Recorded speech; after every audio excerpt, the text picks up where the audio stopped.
Una luz en tu vida, con el Padre Valentín Aparicio.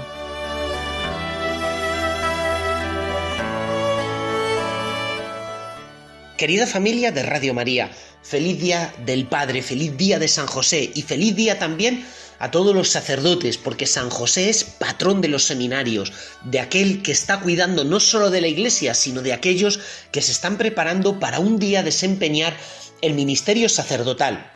Hace poco leía un escrito del Papa Francisco llamado Patris Corde, que quiere decir, traducido al español, con corazón de padre. Y es una carta que le escribe una reflexión sobre la figura de San José.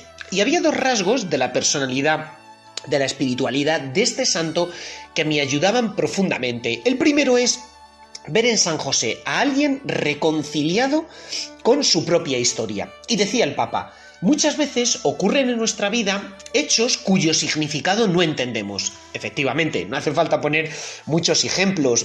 Prácticamente la mayor incógnita es nuestra propia vida y por qué suceden cosas a las cuales a veces no le sabemos dar un significado.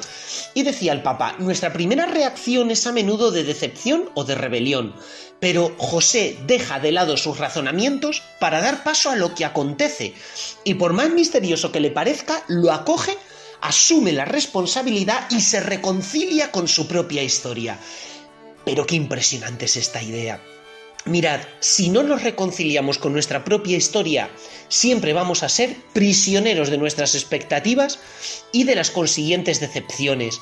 Pero qué bonito es descubrir significado en cada uno de los momentos de nuestra vida, incluso en aquellos que están revestidos de dolor, de sufrimiento, de trauma o de oscuridad.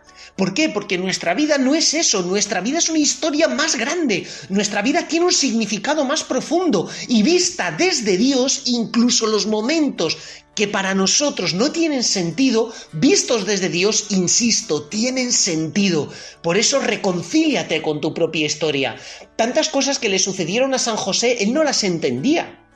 ¿Por qué tiene que salir de Belén, de la casa de su familia? ¿Por qué tiene que irse a Nazaret, que está lejos? ¿Por qué después el niño parece que va a nacer en Nazaret, pero de pronto nace en Belén? Cuando piensan iniciar ahí una nueva vida, tienen que escapar y huir a Egipto. Durante años se preguntaría, ¿y qué pinto yo aquí en Egipto? Y sin embargo, acoge el don de Dios, acoge lo que el Señor le regala en cada momento, sabiendo que aunque no lo entienda, ha de fiarse y poner toda su esperanza en que Dios está sacando adelante su plan.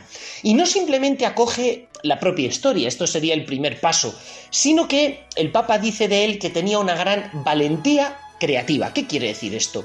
Pues saber transformar un problema en una oportunidad, anteponiendo siempre la confianza en la providencia. Qué bonito es esto.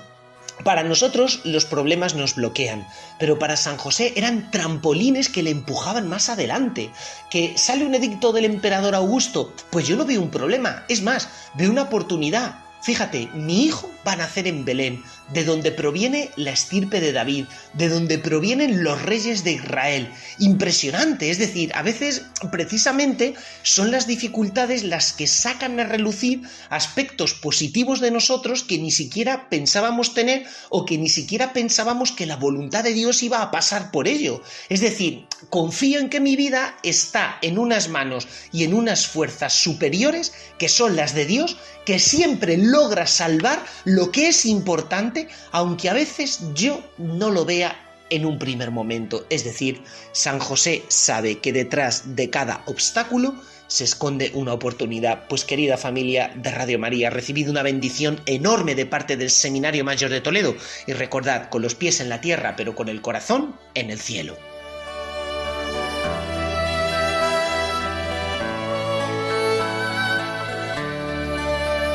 Una luz en tu vida, con el Padre Valentín Aparicio.